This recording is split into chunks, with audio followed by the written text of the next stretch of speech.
우리 같이 오늘 보실 하나님의 말씀, 여러분의 또 주부에 나와 있는 대로 마태복음 20장 33절, 누가복음 11장 34절에서 36절 우리 같이 함께 보도록 하겠습니다. 마태복음 20장 33절, 누가복음 11장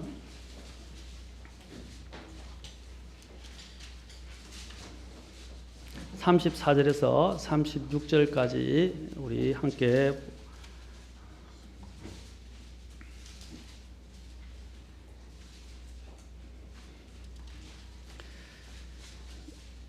마태복음 20장 33절 우리 같이, 그리고 누가복음 11장 34절부터 6절까지 같이 봉독하겠습니다. 먼저 마태복음 읽겠습니다. 시작. 그들이 그분께 이르되 주여 우리의 눈을 열어 주옵소서 하매. 누가복음 읽겠습니다.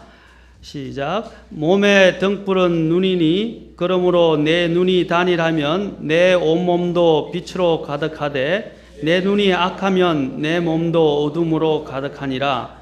그런즉 내 안에 있는 빛이 어둡게 되지 않도록 주의하라. 그러므로 내 온 몸이 빛으로 가득하고 어두운 데가 없으면 등잔불이 밝게 빛나 내게 빛을 주는 때와 같이 전체가 빛으로 가득하리라 하시니라. 기도하겠습니다. 하나님, 오늘 이 말씀대로 우리의 눈을 열어 주옵소서.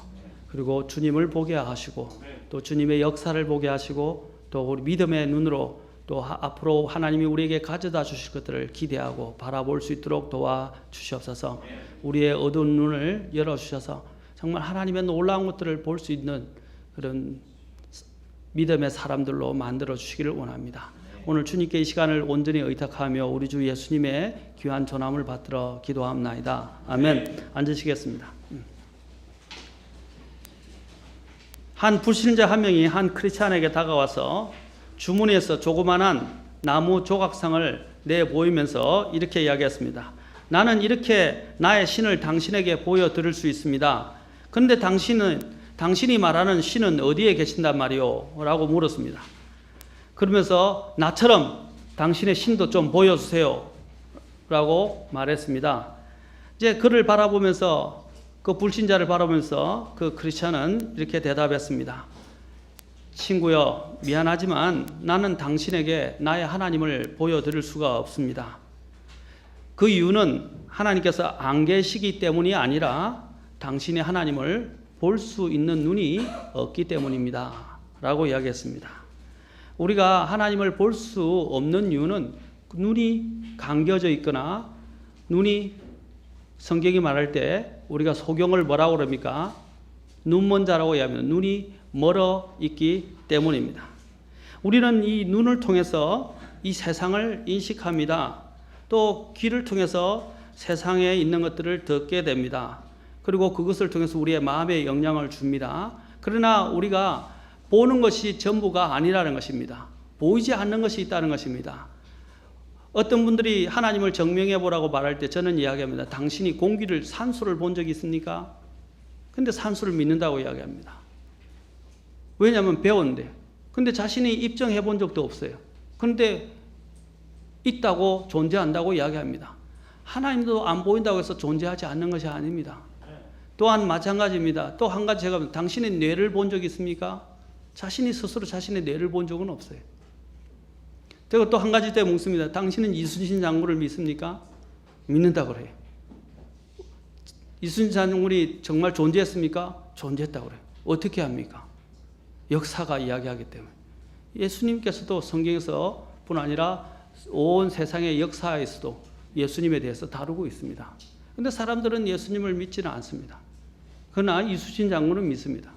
바로 이와 같이 왜 사람들이 이렇게 잘못된 이런 관념들을 갖고 있을까요? 이것은 하나의 편견입니다. 그리고 자신이 믿고 싶은 것들을 믿을 뿐입니다. 보이는 세계가 전부가 아닙니다. 고린도서 4장 18절에 보면 우리는 보이는 것들을 바라보지 아니하고 보이지 아니한 것들을 바라보나니, 보이는 것들은 잠깐 있을 뿐이나 보이지 아니하는 것들은 영원하니라. 우리가 보이는 것들을 바라보는 것이 아니라고 말하고 있습니다. 보이지 않는 것들을 바라보는 것입니다. 이것이 바로 믿음입니다. 이것이 불신자와 또 신자와의 차이를 만들어내는 것입니다. 우리가 보이는 것 뒤에는 반드시 보이지 않는 것들이 있습니다. 철학에서 보이지 않는 이것들을 규명해 보려고 얼마나 노력했습니까? 그래서 이 철학자 칸트는 이것을 보이지 않는 자체를, 물 자체를 철학적으로 물 자체라고 이야기하는데, 그 물 자체에 있는 그 본질적인 부분들을 아프리오리라고 하는 말을 쓰면서 이야기를 했습니다. 그러나 그는 그런 보이지 않는 어떤 것들이 있다는 것을 이야기하면서도 그것을 규명하지를 못했어요. 그러나 성경은 보이지 않는 이 부분에서 또 영적인 세계에 대해서, 심지어는 우리가 볼 수 없는 하나님에 대해서 하나님께서는 다 모든 이 만물을 통해서, 우리의 양심을 통해서, 성경을 통해서, 그리고 예수 그리스도를 통해서 우리에게 계시해 주셨습니다. 우리는 세상 사람들이 보는 것은 눈으로 보는 것으로 살아가지 않습니다. 우리는 눈으로 보는 것이 아니라 믿음의 눈으로 바라보면서 이 세상을 걸어가는 사람들입니다. 믿음은 바라는 것들의 실체요, 보이지 않는 것들의 증거라고 그랬습니다. 보이지 않는 것들의 증거라고 말했습니다. 우리는 오늘 주님 앞에 이렇게 말해야 합니다. 많은 신자들이 주님을 믿는다고 이야기하지만 사실 주님을 자꾸 인간의 경험과 또 인간의 이런 오감을 가지고 자꾸 뭔가를 찾아서 그 하나님을 증명하기를 원하고 또 하나님을 찾아가기를 원하고 있습니다. 우리가 알아야 할 필요는 보이지 않는 그 이유에서 역사하시는 하나님을 볼 수 있는 믿음의 눈을 가져야 되는데, 우리가 기도해야 할 제목이 이것입니다. 주여 우리의 눈을 열어 주옵소서. 또 주여 나의 눈을 뜨게 하옵소서라고 이야기해야 합니다. 그렇게 기도해야 합니다. 주님을 보지 못하는 것이 큰 문제입니다. 어리석음과 답답함은 거기서 계속되는 것입니다. 많은 사람들의 이러한 비극이 자신이 보지 못하면서도 보고 있다고 말하는 것이었습니다. 지난 시간에 이야기했지만 이스라엘 백성들은 뭐라 했습니까? 그들이 영적인 눈먼자이고 소경인데도 불구하고 그들은 본다고 이야기했습니다. 그러자 예수님께서 뭐라 했습니까? 너희가 보지 않는다 했다면, 그렇죠? 오히려 더 나았을 것이라고 말씀하십니다. 그러나 너가 본다 함으로 너희가 여전히 죄 가운데 있느니라 라고 말씀하셨습니다. 보지 못했다고 이야기하면, 보지 못한다고 이야기했다면 하나님의 긍휼을 얻을 수 있었을 것이에요. 그러나 그들은 보지 못하면서도 본다고 이야기했기 때문에 문제가 생기게 됐고, 그들은 죄 가운데 여전히 있게 됐고, 결국에는 어떻게 했어요? 소경이 소경을 인도하고 눈먼 자가 눈먼 자를 인도해서 둘 다 구덩이에 빠지게 되는 신세에 처하게 되었던 것입니다.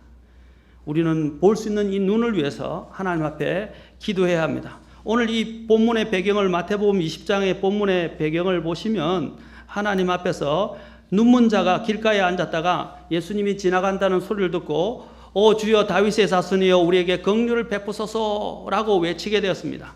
그러자 이제 사람들이, 무리가 그들을 막 꾸짖기 시작했어요. 그러자 더 소리를 지르면서 오 주여 다윗의 자손이여 우리에게 긍휼을 베푸소서라고 외쳤습니다. 그래서 주님께서 그들에게 다가가셔서 내가 너에게 무엇을 해주기 원하느냐라고 이야기하니까 그 눈먼 두 사람이 이제 주여 우리의 눈을 열어 주옵소서라고 이야기했어요. 그러자 예수님께서 그들을 불쌍히 여기셔서 손을 눈에 대시고, 그러자 바로 즉시 그들이 시력을 받게 되고 눈을 떠서 예수님을 따르게 되었던 것입니다.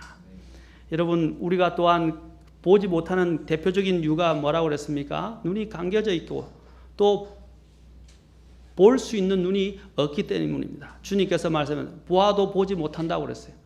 보는 눈을 갖고 있다고 했지만 실제적인 부분들을 보지 못하는 것입니다. 그 이유는 바로 눈에 빛이 들어오지 않기 때문이고, 하나는 눈이 건강하지 않기 때문입니다. 눈이 건강하지 않으면 빛이 들어올 수가 없어요. 또 그 빛이 들어와도 그들에게 어떤 역사를 할 수가 없습니다. 주님이 말씀하셨습니다. 내 눈이 악하면 내 온 몸도 어둠으로 가득하니라. 내 안에 있는 빛이 어둡게 되지 않도록 하라. 눈이 볼 수 있는 가장 중요한 것은 바로 빛이라고 말씀드렸습니다. 우리 안에, 이 몸 안에 바로 하나님이 주시는 그 빛이 들어오지 않는다면, 하나님의 빛을 통해서 우리의 눈이 떠져지지 않는다면, 또 하나님의 그 빛이 우리 안으로 들어오지 않는다면 우리는 아무것도 볼 수가 없는 것입니다. 내 눈이 약하면 내 몸도 어둠으로 가득하니라. 우리는 사탄이 어떻게 우리에게 역사하는지를 알아야 합니다. 사탄의 목표가 무엇입니까? 사탄의 목표는 바로 우리의 눈을 어둡게 하는 것입니다. 눈을 멀게 하는 것입니다.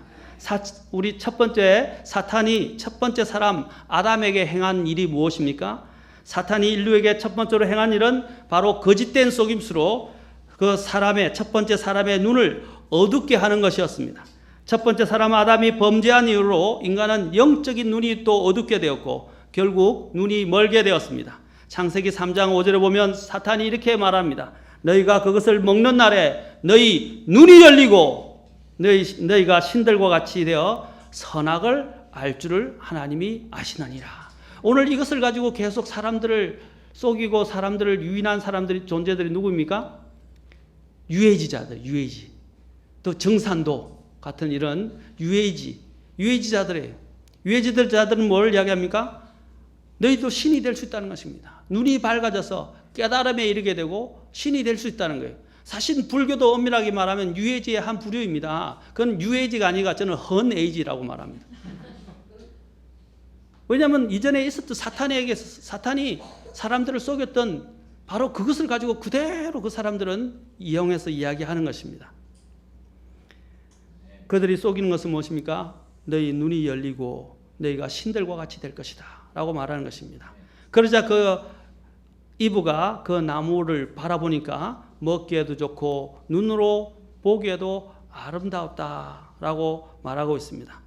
그러자 그들이 결국에는 이제 그 선악과를 먹자마자 어떻게 했습니까? 두 사람의 눈이 열렸습니다. 열렸는데 어떤 일이 일어났습니까? 그들의 벌거벗은 수치의 모습을 발견하게 되었던 거예요. 눈이 열려서 선악을 깨닫는 게 아니라 자신들의 이 부끄러운 모습을, 그리고 죄악상을 그들이 보게 돼서 하나님 앞에서 숨게 되었다는 사실입니다. 많은 사람들이 이러한 자신들이 사탄이 어떻게 다가온다는 것을 깨닫지 못하면서 사탄의 밥이 되는 사람들이 많이 있습니다. 이스라엘 백성들도 또한 이스라엘 백성들이 하나님을 믿지 못하게 된 이유가 무엇입니까? 로마서 11장 7절에 보면 그들이 이날까지 눈멀게 되었다라고 말하고 있습니다. 그리고 로마서 11장 10절에 보면 그들의 눈이 어두워져서 그들이 보지 못하게 하시며 그들의 등이 항상 굳게 하소서라는 시편 69편 23절의 말씀을 인용하면서 이야기를 하고 있습니다. 그들의 눈이 어두워져서 라고 말하고 있습니다. 눈이 어두워져서 그들은 메시아를 알아볼 수가 없었습니다. 눈이 어두워져서 그들은 하나님을 계속 불순종하고 하나님을 대적하게 되었습니다. 사탄은 첫 번째 사람인 아담에게도 이렇게 행했었습니다. 두 번째 사탄이 또한 두 번째 사람인 예수님에게도 동일하게 이렇게 행했습니다. 사탄이 예수님을 시험할 때 그런 시각적인 효과를 가지고 사용했습니다. 마태복음 4장에 보면 사탄은 예수님께 민족들과 그 모든 민족들의 영광을 보여주면서 그에게 뭐라고 그랬습니까? 내게 엎드려 경배하면 그 모든 왕국과 왕국의 영광을 너에게 주겠다고 했습니다. 그러자 예수님께서 뭐라고 했습니까? 그것을 거절하셨습니다.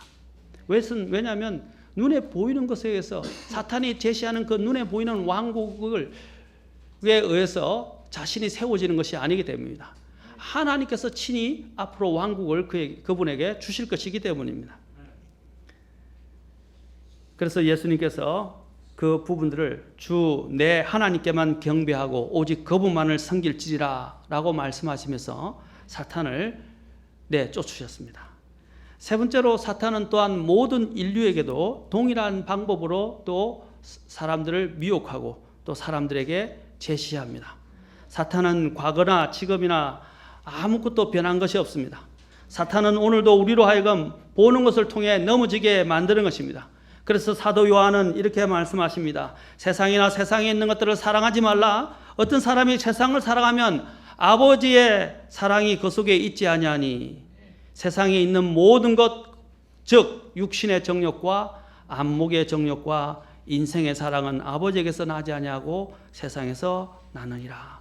여기서 아까 이야기했던 이브에게 행했던 것이 그대로 또한 예수님에게 행했던 그것을 그대로 또한 이 세상에 많은 모든 인류에게 사탄이 그렇게 역사한다는 것입니다. 사탄이 시험하는 세 가지를 크게 정리하자면 바로 육신의 정욕, 안목의 정욕, 생의 자랑이라고, 인생의 자랑이라고 할 수 있습니다.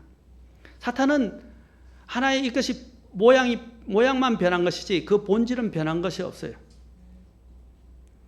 고린도후서 4장 3절과 4절에 보면 우리의 복음이 가려졌다면 그것은 잃어버린 자들에게 가려졌느니라 라고 말하면서 그들 속에서 이 세상의 신이, 이 세상의 신 누굽니까? 마귀 사탄입니다. 사탄이 믿지 않는 자들의 마음을 어떻게 해요? 가려서 하나님의 형상이신 그리스도의 영광스러운 복음의 빛이 그들에게 비치지 못하게 하느니라. 사탄이 연막작전을 치거나 그들의 마음의 눈을 가려버립니다. 그래서 그리스도의 빛이 들어오지 못해요. 아까 그랬죠. 보게 되는 것은 빛에 의해서라고 그랬습니다. 그렇죠. 그런데 빛을 볼 수가 없어요. 그리스도의 빛이 그들에게 들어가지 못하도록 사탄이 그것을 막아버린다는 것입니다. 예수님께서 이 땅에 오셨을 때 어떤 문제가 있었습니까? 예수님은 이 세상에 빛으로 오셨어요. 이 어두운 세상에, 이 어둠 속에 빛으로 오셨어요. 그러나 요한복음 1장 5절에 보면 그 빛이 어둠 속에 빛이 돼 어둠이 그것을 깨닫지 못하더라. 어둠이 그것을 깨닫지 못한 것입니다.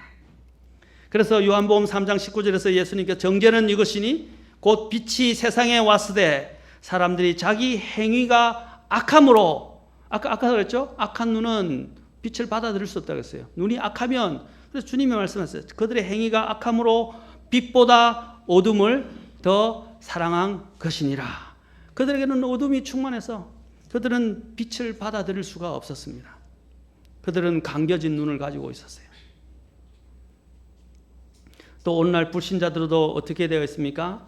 로마서 1장 21절에 보면 하나님을 알되 그분을 하나님으로 영화롭게 하지도 아니하고 감사하지도 아니하며 오히려 자기들의 상상 속에서 허망해지고 또 그들의 어리석은 마음이 어두워졌다라고 말하고 있습니다.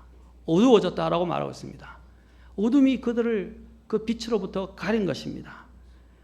에베소 4장 18절에서는 그들의 지각이 어두워졌다라고 말하고 있습니다. 그들의 지각 속에서 지각이 어두워졌다. 그리고 그들의 마음에 눈먼 것으로 인해서 하나님의 생명에서 떨어져 있도다라고 말하고 있습니다. 그들의 마음의 눈이 멀어버렸습니다. 마지막 시대에 사는 사람들의 눈은 어떤 눈입니까? 베드로후서 2장 14절에서는 또 이렇게 말합니다. 음욕이 가득한 눈을 가지고 죄를 거칠 줄 모르며 동요하는 혼들을 속이나니 이들은 곧 탐내는 습관으로 마음을 단련시킨 자들이요 저주받은 자식들이라.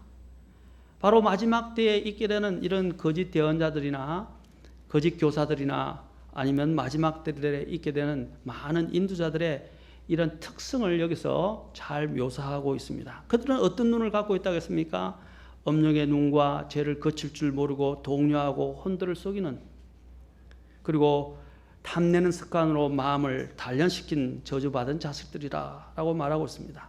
오늘 범람하는 것이 무엇입니까? 오늘 지금 현대사에 가장 범람하는 것이 무엇입니까?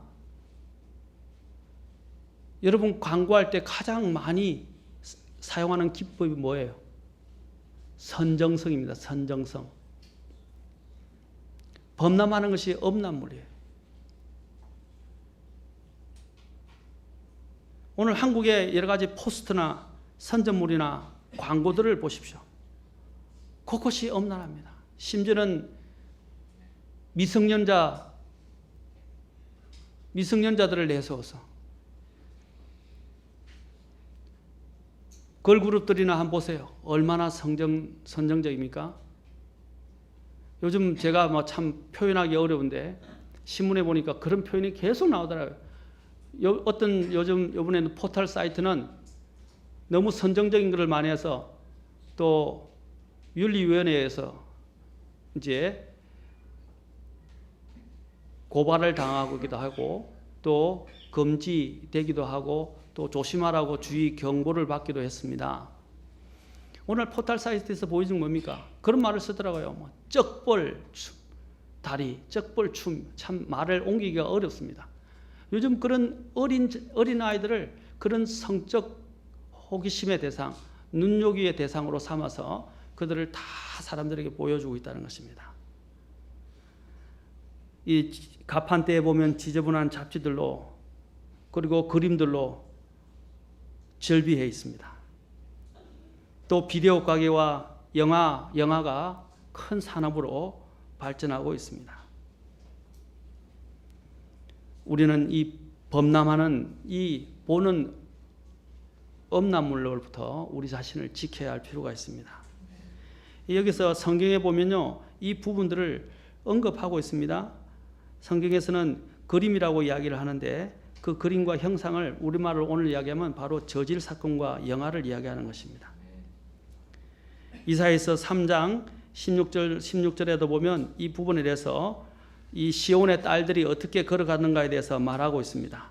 시온의 딸들이 오만하고 느린 목과 엄탕한 눈으로 걸으며 나다닐 때 점잔을 빼고 걸으며 발로는 딸그랑 소리를 낸다 하시는도다.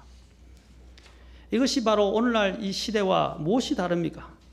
자신의 몸을 가리기 위해서 입어야 할 옷이 어느덧 누군가의 눈을 끌기 위한 입는 옷이 되어버렸습니다. 하나님은 원래 부끄러움을 감추기 위해서 옷을 최초에 입혀주셨어요. 어떤 옷을 입혀주셨습니까? 예, 가죽 옷이라고 되어 있는데, 그렇죠? 가죽 옷이라고 되어 있는데, 여러분 킹제임스 성경 보면 코트라고 되어 있어요. 코트. 코트가 뭐죠? 예, 모든 몸을 다 가리는 긴 코트, 긴 옷을 이야기합니다. 그래서 몸에 일부의 벌거벗은 부분들이 노출되지 않도록 하나님은 그것이 바로 죄로 인해서 생긴 거예요. 그 부끄러움 수치는 거기서 온 것입니다. 그래서 하나님은 그 수치를 어떻게 했어요? 처음에 하나님께서 짐승을 잡으셔서 그거를 희생하시고 그 가죽으로 그 피를 낸 후에 그 가죽으로 몸을 가리게 하셨다는 것입니다. 여러분 심지어는 제사장들조차도 하나님 앞에서 이 허벅지가 드러나게 하지 말라고 말씀하셨어요. 하나님 앞에 올 때는 허벅지가 드러나서는 그들이 계단을 올라갈 때도 허벅지가 드러나 보이는 것은 하나님 앞에 수치였습니다. 그래서 하나님이 제사장들은 긴 옷을 입게 하셨어요. 왜 그랬습니까? 그것은 바로 죄를 상징하는 문제이기 때문입니다. 또 이 벌거벗으면 사람들을 가장 크게 유혹하는 유혹거리입니다. 사탄은 바로 이것을 통해서 많은 사람들을 미혹의 길로 또 타락의 길로 가게 만듭니다. 사탄은 불신자에게뿐 아니라 신자들에게도 행하고 있습니다. 여러분 신자들에게 어떻게 행합니까? 고린도후서 11장 14절과 15절을 보겠습니다. 고린도후서 11장 14절과 15절입니다. 자, 사탄은 첫 번째 사람, 그 다음에 두 번째 아담인 예수님, 그 다음에 첫 번째 사람 아담, 세 번째 불신자들, 네 번째는 심지어는 신자들에게까지 이 눈을 보는 것을 통해서 역사를 한다는 사실입니다. 자, 고린도후서 11장 14절, 15절 우리 같이 한번 읽어보겠습니다. 자, 시작. 그것은 결코 놀랄 일이 아니니 사탄도 자기를 빛의 천사로 가장하느니라. 그러므로 그의 사역자들 또한 의의 사역자로 가장한다 하여도 그것은 결코 큰 일이 아니니라. 그들의 마지막은 그들의 행위대로 되리라. 여기서 사탄이 뭐라고 했어요? 자기도 빛의 천사로 가장한다고 그랬어요. 우리가 여러분들이 하나님의 말씀 안에서 깨어있고 하나님의 말씀의 빛을 통해서 이것을 보지 않는다면 그 사탄의 빛에 의해서 속는단 말입니다. 이 사탄이 어디서 유래됐습니까? 이사야서 14장에 보면 사탄의 원래 이름은 루시퍼였습니다. 루시퍼였어요. 킹제임스 성경을 제외한 다른 성경들은요, 이것을 아침의 아들이라고 바꿔버렸어요. 계명성이라고 바꿔버렸습니다. 킹제임스 성경만이 유일하게 그것을 루시퍼라고 이야기하고 있어요. 오늘 많은 사람들이 루시퍼 이야기하는데 다른 변개되어진 성경에는, UAG 성경에는 루시퍼라는 단어가 없어요. 킹제임스 성경에만 있어요. 바로 이것이 사탄의 원래 본질을 말하는 것입니다. 사탄의 본질은 뭐였습니까? 루시퍼의 뜻이 뭡니까? 빛을 루시퍼의 얘기는 럭스라는 뜻이 들었어요. 럭스가 뭐예요? 우리가 조도를 이야기할 때 럭스가 얼마나 그러죠? 그렇죠? 룩스라고 이야기하기도 하고 럭스라고 이야기합니다. 그 조도를 이야기할 때 빛을 이야기하는데 이 사탄의 원래 이 뜻이, 이 루시퍼의 뜻이 빛을 가진 자라는 뜻이에요. 사탄은 정말 빛을 가지고 있는 자예요. 그래서 그가 사람들을 쏘기 위해서 그가 바로 빛의 천사로 나타난다는 사실입니다. 심지어는 빛의 천사로 나타나서 사람들을 유혹하고 미혹할 뿐 아니라 고린도후서 11장 15절에는 그는 또한 그 빛의 사역자들을 갖고 있어요. 그의 사역자들 또한 의의 사역자로 가장한다 하여도 라고 말하고 있습니다. 그들은 가장하는 것입니다. 그들은 사탄은 바로 이러한 형태로 우리 믿는 자들에게까지 와서 속인다는 것입니다. 마지막 마태복음 24장에 보시면 마지막 때는 어떻게 합니까? 심지어는 선택받은 자들까지도 택함 받은 자들까지도 어떻게 해요? 쏟게 될 것이라고 되어 있습니다. 오늘 수많은 사람들이 거짓에 쏘가 넘어가고 있습니다. 우리는 영적인 눈을 떠야 합니다.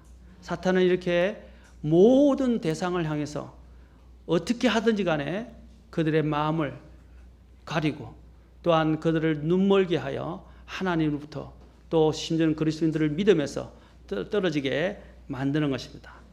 우리는 영적인 눈을 떠야 합니다. 하나님은 빛이십니다. 하나님은 빛이십니다. 디모데전서 6장 16절에 보면 오직 그분께는 죽지 아니함이 있고 그분은 아무도 접근하지 못할 빛에 거하시며 아무도 그분을 보지 못하였고 또 볼 수 없나니. 하나님은 뭐라 했어요? 접근할 수 없는 빛에 거하신다라고 말씀하십니다. 그리고 아무도 그분을 보지 못하고 볼 수도 없다고 말씀하십니다. 요한일서 1장 5절에서는 하나님은 빛이시요 그분 안에는 전혀 어둠이 없다는 것이니라. 우리가 빛을 갖지 않는다면 하나님을 볼 수가 없어요. 그 빛을 가지기 위해서는 눈을 떠야 합니다. 눈이 고침을 받아야 하고 눈이 떠져야 합니다. 그래야만이 하나님의 그 빛을 투영할 수 있고 그 빛을 통해서 우리는 하나님을 볼 수 있게 되는 것입니다. 이후에 천국에는요 이런 빛이 필요 없어요. 왜냐하면 하나님 자체가 성전의 빛이 되시기 때문입니다. 하나님께서 성전의 영광이 되시고 성전의 빛이 되셔서 그 모든 구석구석 어둠이 하나도 없어요. 요즘 과학자들이 특히 여러분 CERN 아시죠? 유럽의 스위스의 세계주권 CERN 그렇죠? 핵 이제 입자들을 어떻게 입자들을 통해서 충돌해서 거기서 뭔가 에너지원을 그리고 암흑물질이라 하는 것들에 대한 권한을 밝히겠다고 이야기합니다. 여러분 아셔야 됩니다. 이거 아셔야 돼요. 암흑물질이 뭔지 아십니까? 암흑물질이 엄청난 에너지를 갖고 있고 이것이 에너지원이라고 과학자들은 이야기하면서 그것을 밝히려고 지금 스위스의 제네바에 CERN을 만들어서 입자 충돌 가속기를 만들어서 이제 그것을 실험하려고 합니다. 그것은 빅뱅과 같은 이런 인류의 최초의 우주의 시작을 밝혀내려고 지금 시도하는 것인데 그들이 말하는 원리 중에 하나가 뭐냐면 암흑 물질을 밝혀내겠다는 것입니다. 그런데 그 암흑이 뭔지 아십니까 여러분? 하나님이 어둠을 축복하지 않으셨어요. 그 어둠 속에는요 악한 영들이 역사하는 곳입니다. 이 우주에 이 암흑 물질이 가득 차 있는데 우주가 다 어떻게 습니까? 대부분 어둠 속에 사였죠. 어둠 속에 사였어요. 그 안에는 보이지 않는 암흑 물질인데 엄청난 에너지를 갖고 있다고 했는데 엄청난 에너지가 아니라 그 어둠 속에서 역사하는 영들의 역사가 있다는 사실을 기억해야 합니다. 그런데 그 어둠조차 이제 없어지는 날이 오게 될 것인데 그때가 언제냐? 우리가 천국에 가게 되면 어둠이 없습니다. 그것은 전혀 어둠이 없습니다. 하나님의 빛이 모든 구석구석까지 다 빛을 비추시게 되고 그분 앞에서 드러나지 않는 것이 없게 될 것입니다. 그래서 계시록 21장 11절과 21장 23절 22장 5절에 보면 하나님께서 그들에게 빛을 주신다.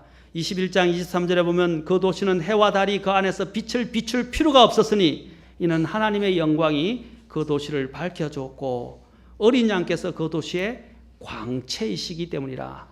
여러분 빛과 광채의 차이는 뭐냐면 빛은 비치는 것이지만 광채는 스스로 빛을 내는 거예요. 스스로 빛을 내는 존재는 주님밖에 없습니다.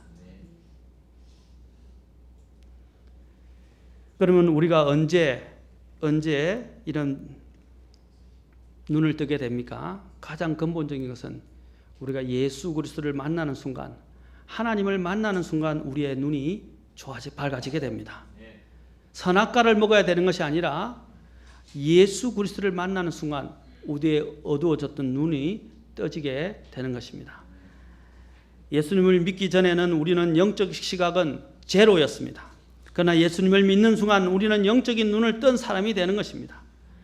아까도 말씀드렸지만 고린도후서 4장 4절에 이 세상의 신이 믿지 않는 자들의 마음을 가려서 하나님의 형상이신 그리스도의 영광스러운 뭐라고 그랬어요? 복음의 빛이 그들에게 비치지 못하게 한다고 그랬습니다. 영적인 눈을 뜨게 되면 그 예수 그리스도의 영광스러운 빛이 들어오게 됩니다. 고린도후서 4장 6절에서 계속해서 설명하게 이렇게 말씀하십니다. 빛에게 명령하사 어둠 속에서 빛을 비추게 하신 하나님께서, 빛에게 명령하셔서 어둠 속에서 빛을 비추게 하신 하나님께서, 주님께서 어떻게 했어요? 모든 것이 어둠 속에 있는데 빛이 있으라 라고 말씀하셨죠. 명령하시자 빛이 생겼어요. 또 해가 있으라, 달이 있으라, 별이 있으라 하고 온 세상을 비추는 그 이를 성신을 주님께서 또한 만드셔서 빛을 비추게 하셨어요. 하나님의 명령에 따라서 빛이 비추게 되었는데, 그렇게 명령하신 하나님께서 라고 말씀하십니다. 우리 마음에 빛을 비추사 예수 그리스도의 얼굴에 있는 하나님의 영광을 아는 빛을 주셨느니라. 아멘. 이 하나님의 빛은요, 우리의 영적인 눈을 뜨게 하는 빛입니다. 하나님의 이 빛은요, 사람의 문제를 해결해 주는 빛이고, 또한 사람들의 이러한 아픔을 해결해 주는 또한 치유의 빛이 되는 것입니다. 예수 그리스도를 만나면 치유됩니다. 모든 게 치유됩니다. 특히 요즘 오늘날 자아의 문제를 갖고 있는 사람들이 너무너무 많아요. 낮은 자존감, 또 높은 자존감에 의해서 이 자존감이 제대로 균형을 못 갖춘 사람들이 많았어요. 그러나 예수님을 만나면 여러분의 모든 자존감이 회복됩니다. 왜냐하면 하나님의 사랑을 느끼기 시작하기 때문에. 어떤 사람은 나는 누구도 나를 사랑하지 않는다라고 이야기합니다. 누구도 나를 돌아보지 않는다고 생각합니다.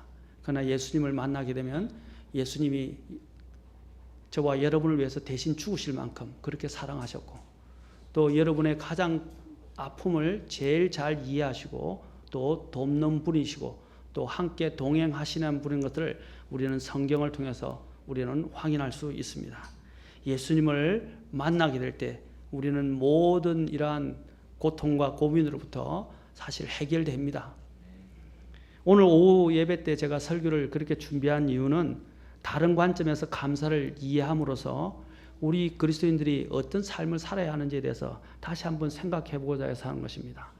저도 작년에 보면 참 여러 가지 일들이 많았고 또 큰 아픔도 겪었고 또 수많은 또 일들이 저의 마음을 짓누르고 힘들게 했습니다. 저도 어떤 인간이다 보니까 저 입에서 또한 부정적인 말들, 또 불평들, 또 하나님이 기뻐하시지 않는 것들이 제 안에서 자꾸 솟아나오려고 그래요. 그런데 제가 본질적인 가장 중요한 것을 잃어버렸다는 것을 깨닫게 되었습니다. 그래서 그것이 뭔가를 생각했어요. 바로 하나님 안에서 감사를 회복하는 것이었습니다. 감사. 그래서 오후 제가 그 설교를 계속하겠지만 오후 설교를 지금 말씀드린 건 아니지만 제가 제목을 뭐라고 달았습니까? 한번 보세요. 주부에 제목을 뭐라고 달았죠? 모든 일에서 감사하고 또 뒤에 뭐라고 그랬어요? 예, 오후에 제가 다루게 될 내용이 뭐냐면요. 그냥 감사하는 거하고요. 감사하는 자가 되는 것은 다릅니다. 이해하시겠습니까? 그냥 감사하는 것과 감사하는 자가 되는 것은 달라요. 오늘 제가 오후에 초점을 맞추는 것은 그냥 감사하는 게 아니고요. 감사하는 자가 되는 거예요. 감사하는 자. 이것은 많은 차이가 있습니다. 우리는 감사하는 자가 되어야 됩니다. 우리 주님께서는 이 땅에 오셔서 이렇게 말씀하셨습니다. 나는 세상의 빛이니 나를 따르는 자는 어둠 속에서 다니지 아니하고 생명의 빛을 얻으리라. 여러분, 어둠이라는 것은 사람에게 고통을 줍니다. 사람들을 굉장히 힘들게 만드는 것이 어둠입니다. 불편을 주는 것이 어둠입니다. 아까도 말씀드린 지옥, 고통을 준다고 했는데 여러분, 지옥은 어떤 것입니까? 지옥은 불빛이 없어요. 여러분, 어떤 크리스찬 영화도 보면 지옥을 보면 막 불빛이 나오고 사람들이 보이는데요. 성경에서 지옥은 어떤 곳이라고 말합니까? 불빛이 전혀 없어요. 칠흑 같은 어둠이라고 말합니다. 암흑 속에 암흑. 칠흑 같은 암흑 속이란 말입니다. 그것은 빛이 없어요. 여러분, 사람들이 고통을 당하는데 빛이 없으면 어떻게 돼요? 어둠 속에 있으면요? 고통이 배가 됩니다. 그런데 고통이 배가 되는데 또 한번 보세요. 저쪽에서 왁 하고 소리를 지르고 저기서 왁 하고 비명소리가 들립니다. 그러면 어떻게 되겠어요? 고통이 배가 되는 게 아니라 몇 배로 증폭됩니다. 다른 사람의 고통의 소리를 들으면서 어둠 속에서 또 자신이 고통을 겪게 될 때 그 고통은 말로 형용할 수가 없습니다. 바로 지옥은 그와 같은 것이에요. 어둠은 우리에게 고통을 줍니다. 여러분, 지옥에 가지 말아야 됩니다. 절대로 지옥에 가서는 안 됩니다. 어떤 일이 있어도. 요한복음 12장 46절에서 예수님께서는 나는 빛으로 세상에 왔나니 이것은 누구든지 나를 믿는 자는 어두움에 거하지 아니하게 하려 함이라. 주님을 믿을 때 바로 어둠 속에서 벗어난다고 말씀하십니다. 주님께서 또한 사도 바울은 사도행전 26장 18절에서 말씀하십니다. 그들의 눈을 열어 그들을 어둠에서 빛으로 사탄의 권세에서 하나님께로 돌아오게 하려 함이로 라고 했습니다. 그들의 눈을 열어서 어둠에서 빛으로 사탄의 권세에서 하나님께로 돌아오게. 사랑하는 성도 여러분, 우리의 눈을 열어야 합니다. 눈을 열어서 주님을 보아야 하고 주님이 우리에게 주시는 것들을 보아야 합니다. 또 베드로전서 2장 9절 베드로도 말씀하십니다. 너희는 선정된 세대요 왕가의 제사장이요 거룩한 민족이요 특별한 백성이니 이것은 너희를 어둠에서 불러내어 자신의 놀라운 빛으로 들어가게 하신 분께 대한 찬양을 너희가 전하게 하려 하심이라. 주님께서 우리를 불러주신 이유가 무엇입니까? 자신의 놀라운 빛으로 들어가도록 어둠에서 불러내는 것을 찬양하게 하기 위해서 우리를 부르셨다고 되겠습니다. 아멘. 우리가 불러낸 목적을 아시겠죠? 우리가 어두운 가운데 있었는데 주님이 어둠의 눈을 열어주셔서 빛 가운데로 들어가게 해주셨어요. 이제 그것을 찬양하게 하기 위해서입니다. 여러분들이 구원받은 사람들이라면 하나님을 찬양해야 합니다. 아멘. 그분께 대한 찬양이 바로 주님이 우리를 구원하신 목적이고 우리에게 빛을 주신 목적이라는 것입니다. 오늘 오전 성경 공부 시간에도 우리 초신자들하고 제가 읽었던데 에베소서 5장 8절에 보면 너희가 한때는 어둠이었으나 이제는 주 안에서 빛이니 빛의 자녀들로서 걸으라. 사랑하는 성도 여러분, 이제 우리 속에 있는 어둠을 벗어버려야 됩니다. 이제 우리가 예수 그리스도 안에서 빛을 보았고 이 빛으로 인해서 이제 빛의 왕국으로 들어갔다는 것을 알게 된다면, 빛 가운데 들어갔다는 것을 알게 된다면 이제 우리 안에 그 빛이 온전히 비치게 하고 우리 속에 있는 모든 어둠들이 물러가게 해야 합니다. 아멘. 하나님이 원하시는 그것이에요. 근데 여러분의 눈이 악하면 뭐라 그랬어요? 여러분 온몸이 다 어두워질 것이라고 말씀하셨어요. 그러나 여러분의 눈이 단일하면 어떻겠어요? 그 빛이, 주님의 그 빛이 그대로 차단되는이 없이 그대로 다 들어와서 우리의 온 몸을 밝히게 된다는 것입니다. 여러분, 빛은 놀라운 것이 뭐냐면 빛을 여러분이 아시죠? 엑스레이라든지 여러분 CT라든지 그렇죠? 이러한 것들이 뭡니까? 또 요즘 레이저가 나왔어요. 레이저. 이런 것들이 뭘 이야기하는 것입니까? 바로 치료를 하기 위해서 만들어진 것입니다. 빛은 두 가지 역할. 빛은 하나는 어둠을 정죄합니다. 그러나 빛은 또 하나는 어떻게 합니까? 또한 필요로 한 사람들을 고쳐줄 수도 있습니다. 그처럼 바로 우리 주님의 빛이 우리 안에 들어오게 될 때 우리 안에 있는 어둠이 물러가고 우리의 문제들을 해결하고 또 우리가 갖고 있는 우리의 심지어는 질병들까지도 고칠 수가 있습니다. 말라기 4장에 보면 하나님이 뭡니까? 어두운 태양처럼 떠올라서 어떻게 해요? 치료하는 강선을 빛을 발하리라고 말씀하십니다. 하나님은 그 빛입니다. 그래서 이사야서 53장에 뭐라 그랬습니까? 우리로 하여금 어떻게 해요? 우리의 상한 사람들을 어떻게 했어요? 주님께서 고쳐주신다고 말씀하셨어요. 주님의 빛을 받으십시오. 주님을 빛을 받으십시오. 눈을 떠서 예수 그리스도를 통해서 주님의 빛이 내 안에 들어오게 하십시오.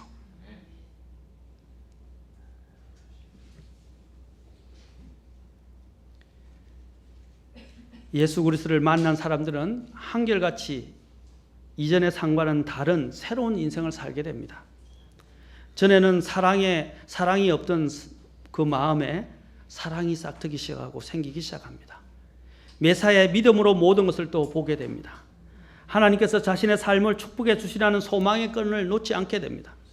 예수님을 믿는다는 것은 우리의 눈 시각이 바뀐다는 것을 말하는 것입니다. 악한 눈이 그리스도를 믿는 믿음을 통해서 그리스도의 빛을 볼 수 있게 되고 그 안에 들어온 그 그리스도의 빛을 통해서 또한 온 세상을 통찰하게 됩니다. 어둠의 세상에서 헤매던 눈이 이제는 그리스도의 빛을 통해서 하나님과 그분의 왕국을 볼 수 있게 됩니다. 요한복음 3장 3절에서 예수님께서 뭐라고 말씀하셨습니까? 진실로 진실로 내가 너에게 이르노니 사람이 다시 태어나지 아니하면 하나님의 왕국을 볼 수 없느니라. 바로 그 뒤에는 들어갈 수 없느니라. 들어가기 전에 먼저 뭘 말씀하셨어요? 보는 문제를 이야기하셨어요. 다시 태어나야 합니다. 아멘. 오늘 이 시간에 나는 그냥 예수를 믿었다라고 착각하는 사람이 있으면 안 됩니다. 확실히 구원받아야 됩니다. 구원받아야만이 하나님의 왕국을 볼 수 있습니다. 그리고 들어갈 수 있습니다. 육체의 욕심을 따라 가던 눈이 하나님의 영광을 바라보게 됩니다. 이전에는 자아에 집중하고 자아에 사로잡혀 살던 그 눈이 하나님 중심으로 바뀌게 되고 하나님을 두려워하는 눈을 가지게 됩니다. 매사에 부정적이고 비판적으로 바라보던 눈이 긍정적이고 소망적으로 보게 됩니다. 그리고 나아가서는 이 세상을 바라보는 영적인 분별력과 통찰력을 가지게 됩니다. 그리고 나아가서는 소망의 눈을 가지게 됩니다. 제가 참 구원받기 전에는요, 굉장히 염세적이었어요. 염세적인 것은 비관적이고 비판적이었습니다. 그래서 세상에 대한 낙이 없었어요. 그래서 쾌락을 추구하고자 했고 또 사람들이 알지 못하는 은밀한 가운데서 죄악들을 서슴없이 저지르고자 하는 그런 마음들로 가득 차 있습니다. 그러나 그런 것들을 추구하면 추구할수록 저의 마음은 공고해지기 시작했고 점점 더 갈수록 그 죄의 늪에 빠져가는 자신을 발견하게 되었습니다. 그리고 세상을 비관해서 자살도 생각하고 또 여러 가지 아주 악한 것들을 수도 없이 생각하고 상상을 했었습니다. 그러나 예수님을 만나는 순간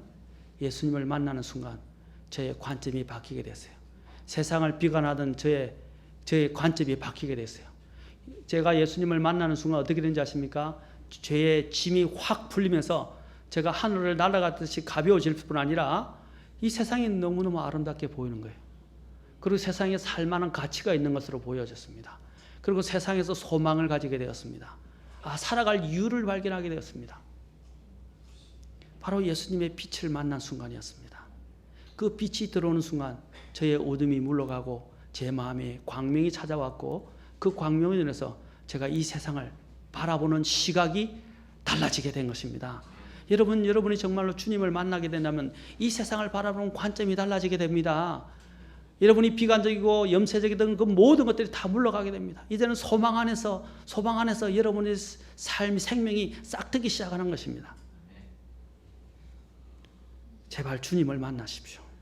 그리고 주님의 빛이 여러분 안에 들어오게 하십시오. 전에도 제가 말씀드렸지만 여러분 선글라스는 햇빛을 차단합니다. 제가 지금 안경을 예배를 드리기 전에 안경을 닦았습니다. 안경에 많은 부분들이 수시로 묻어요.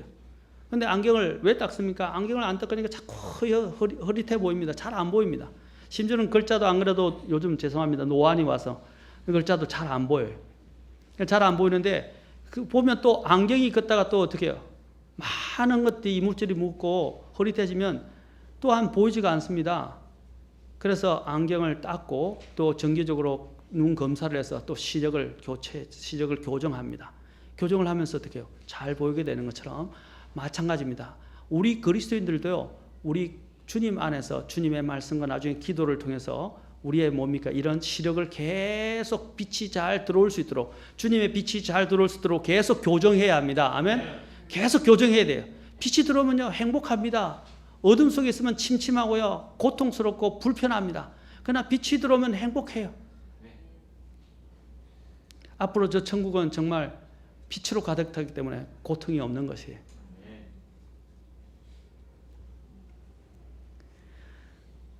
오늘의 하나님도 과거와 동일하게 역사하시는 하나님입니다. 우리가 예수 그리스도를 마음의 구주로 영접하는 순간, 우리가 믿음으로 살겠다고 결심하는 순간 우리의 시각이 바뀌게 되는 것입니다. 전에 좋았던 세상은 싫어지기 시작하고, 전에 묻었던 우리의 양심은 민감해지고, 전에 나를 위해서 살았던 삶이 이제는 하나님의 영광을 위한 삶으로 변하게 됩니다. 그러나 오늘날 불행히도 많은 그리스도인이라고 공언하는 사람들이 여전히 주님의 빛을 받고 난 다음에도 시력을 계속 교정받아야 함에도 불구하고 교정을 받지 못해서 여전히 이런 침침한 가운데서, 어두운 가운데서 살아가고 있는 사람들이 많습니다. 나중에 여러분 그런 게 있어요. 어두워지면요, 어두워진 것들이 몸에 익숙해지다 보면요, 불편한 걸 잊어버려요. 죄도 마찬가지입니다. 여러분들이 죄들이 계속 여러분의 몸에 계속 들어오기 시작하면요, 나중에 그 죄가 죄라는 것을 잊어버리게 돼요. 그 무서운 현상입니다.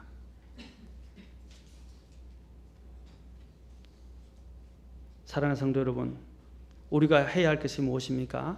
바로 영적인 눈을 뜨는 것이고 보는 것입니다. 미국의 유명한 테니스 선수 중에 페더러라는 선수가 있었습니다.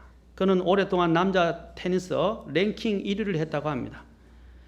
그의 별명이 무엇인지 아십니까? 그의 별명이 호크아이라고 불려졌습니다. 호크라는 말은 이제 여러분 잘 알고 있듯이 독수리의 종류 일종의 매라고 이야기합니다. 그 매의 눈이라고 불려졌습니다. 그는 상대의 공이 어디서 오는지, 그리고 어디로 공을 받아쳐야 하는지를 정확하게 알고 있었기 때문에 그의 별명을 바로 호크아이, 매의 눈이라고 불렀던 것입니다. 이 페더러는 테니스 공을 따라서 그의 눈이 매섭게 따라가지만, 우리 그리스도인들은 하나님의 영광을 위해서 내가 어떻게 살아야 할지와 관련해서 우리의 눈이 매섭게 따라가야 한다는 것입니다. 제가 이제 사실은 탁구를 조금 배우다 말았어요. 저희 오촌 숙부가 탁구 코치였습니다. 그래서 초등학교 때 탁구를 조금 배웠어요. 뭐만 배웠냐? 스파이크하는 뭐라 그럽니까? 예, 스파이크 드라이브를 매기는 이러한 방법들을 가지고 계속 뭐라 그러죠? 자세 교정을 했었어요. 자세를 처음 했어요. 그래서 저도 이거는 좀 그래도 해요. 근데 다른 부분은 굉장히 약한데, 그걸 배울 때 우리 삼촌께서 가르쳐준 두 가지가 있었어요. 뭐냐면 하나는 공을 따라가라는 거예요. 공을 그냥 감으로 치지 말고 공을 보라는 거예요. 아무리 공이 바래도 공이 보인답니다. 보면. 그리고 공을 따라보라. 두 번째는 공이 오는 그 리듬의 숫자를 헤아리라는 거예요. 하나, 둘, 셋, 하나, 둘, 셋, 하나, 둘, 셋, 하나, 둘, 셋, 하나, 둘, 셋. 이렇게 하면서 리듬에 따라서 공의 숫자를 헤아리라. 그 두 가지를 가르쳐 주셨어요. 그래서 그것 가지고 이제는 하다가 이제 안 하니까 이제 완전히 이제 탁구를 우리 교회에서 요즘 제가 이기는 사람이 없을 정도로 지금 전락을 해버렸는데, 공을 봐야 된다고 말씀을 하더라고요. 마찬가지로 우리의 눈이 뭘 봐야 하냐면, 우리가 매의 눈처럼 모든 것에서 승리하기 위해서는 우리의 눈이 항상 주님의 지시를 따라가야 됩니다. 주님이 영광을 생각하면서 따라가야 됩니다. 그렇게 할 때 우리는 이 영적 치열한 전쟁터에서 승리를 가져갈 수 있습니다. 이사야서 42장 18절에서 주님은 우리에게 말씀하십니다. 너희 기먹은 자들아 들을지어다. 너희 눈먼 자들아 눈을 떠서 볼지어다 라고 말씀하십니다. 그리고 이사야서 43장 7절에서는 곧 내 이름으로 불리는 모든 자라 내가 내 영광을 위하여 그를 창조하고 그를 지었으며 참으로 내가 그를 만들었느니라. 주님께서 누구를 위해서 만드셨다고 그랬어요? 하나님의 영광을 위해서 만드셨다고 말씀하십니다. 그러면서 계속해서 그 다음 절에서 말씀하십니다. 눈이 있어도 눈이 먼 백성, 귀가 있어도 귀가 먹은 자를 이끌어내라 라고 말씀하십니다. 눈이 있어도 눈이 먼 백성을 이끌어내라고 말씀하십니다. 사랑하는 성도 여러분, 우리의 눈을 떠서 보아야 합니다. 주님이 빛이 들어오게 해야 합니다. 이 세상은 온통 어둠으로 가득 찹니다. 이사야서 8장 22절은 보라 근심과 어둠과 땅을 바라볼 것이로되 땅을 바라볼 것이로되 보라 근심과 어둠과 고통의 흑암뿐이라 그들이 어둠으로 쫓겨나리라 라고 말씀하십니다. 온 세상은 다 어둠입니다. 마지막에 주님이 이 땅에 여러분이 알고 있듯이 대환란이 닥치게 될 것인데 대환란 때에도 어떻게 됩니까? 어둡고 캄캄한 날이요 구름과 짙은 어둠의 날이라고 스바냐 1장 15절에서는 말하고 있습니다. 그리고 이 세상을 우리가 잘 알듯이 에베소서에서는 이 세상의 어둠의 치리자들이 이 세상을 또한 다스리고 있고 또 주관하고 있으며 우리와 영적인 싸움을 하고 있다고 말하고 있습니다. 어둠의 치리자들이라고 말하고 있습니다. 우리가 이 어둠은 바로 악한 눈을 가졌기 때문인데 악한 눈은 빼버려야 합니다. 빼버려야 합니다. 자, 우리 마지막으로 마태복음 18장 9절 한번 봅시다. 18장 9절과 빌립보서 2장 15절 두 구절만 보고 마치겠습니다. 마태복음 18장 9절입니다. 그리고 빌립보서 2장 15절입니다. 자, 두 구절을 찾으시고 같이 읽고 정리하고 마치겠습니다. 마태복음 18장 9절입니다. 주님이 우리의 눈이 악하고 죄를 짓게 하고 우리의 차례 그 눈이 지옥으로 끌고 갈 것 같다면 차라리 주님이 그 눈을 빼버리라 라고 말씀하셨어요. 그래서 빼버려서 지옥에 가지 않는 것이 더 낫다고 말씀하셨습니다. 18장 9절 읽겠습니다. 시작. 만일 내 눈이 너를 실족하게 하거든 그것을 빼어 내게서 내버리라. 너가 한 눈으로 세상의 생명에 들어가는 것이 두 눈을 가지고 지옥불에 던져지는 것보다 내게 나으니라. 빌립보서 2장 15절 보십시다.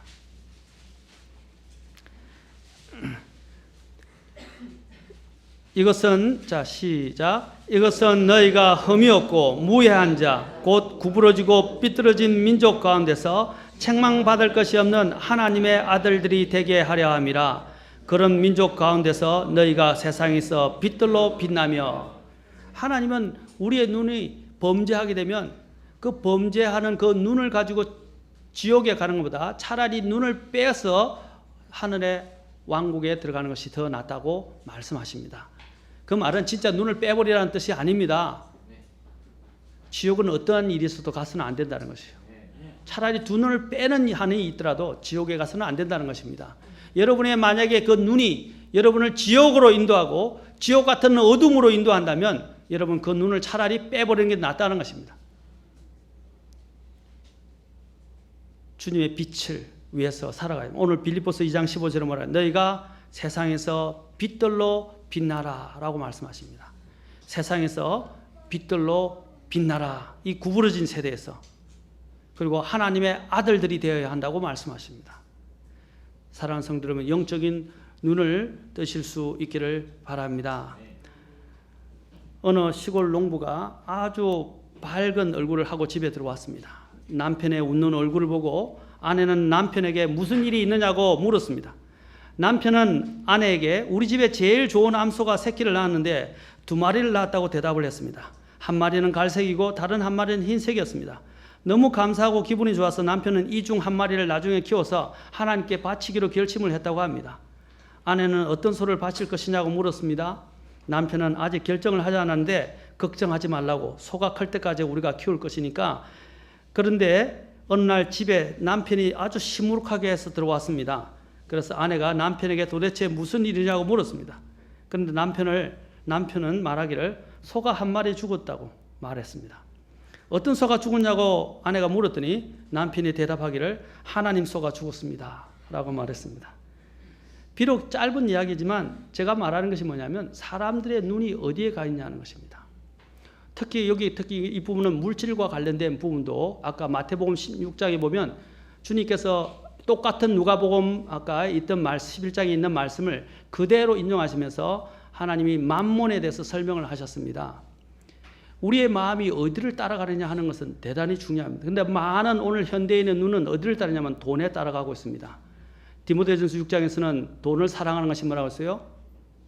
모든 악의 뿌리라고 그랬어요. 모든 악의 뿌리라고 그랬습니다. 모든 악의 뿌리인 바로 돈을 찾아가고 있고 돈을 따라가고 있다는 사실을 우리는 알아야 합니다. 저와 여러분의 오늘 이 예화를 통해서 배울 수 있는 것은 저와 여러분의 눈이 어디를 향하고 있고 어디를 따라가고 있습니까? 이 세상과 이 세상의 것들과 돈을 따라가지 마시기 바랍니다. 그리스도의 빛이 여러분의 눈을 건강하게 하고 눈이 단일해져서 그리스도의 빛을 받으시고 눈을 떠서 그리스도의 빛이 온전히 들어와서 여러분의 온몸이 밝아져서 정말 하나님의 영광을 위해서 살아갈 수 있는 저와 여러분이 되실 수 있기를 주의 이름으로 축원합니다. 다음 시간에는 제가 믿음의 눈을 가진 사람 모세로부터 시작해서 여호수아 해서 성경에 나와서 이 사람들이 어떻게 영적인 눈을 뜨게 됐고 또 이들이 이러한 어떤 상황에서 영적인 눈을 통해서 그들이 볼 수 없었던 것을 보게 되었던 그러한 부분에 대해서 또 성경 전체를 통해서 한번 살펴보면서 우리의 영적인 눈을 뜨는 부분이 얼마나 중요하고 그 다음 시간에는 그 다음에 영적인 눈을 어떻게 해야 영적인 눈을 뜰 수 있는지에 대해서 더 자세하게 그 비결을 배우도록 하겠습니다. 다 같이 기도하시겠습니다.